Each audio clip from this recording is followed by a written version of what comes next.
Hello everybody, welcome to this Darkest Depths construction update. Look at that. Looking good. Last year, because it was in the courtyard, couldn't have the roof or anything.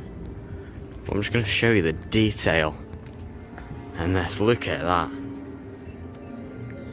Not gonna lie, to me, it says it's a little bit permanent now.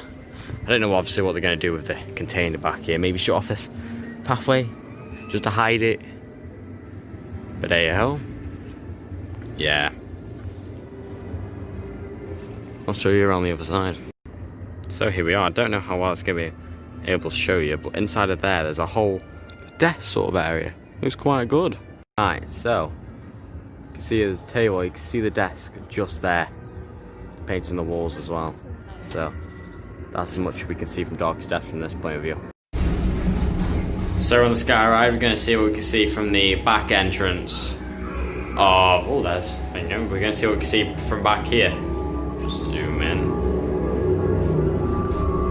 That's what we can see from the back of Darkest Depths. Not much, really. It's an active construction site. Yes, that's as much as we can see from back here.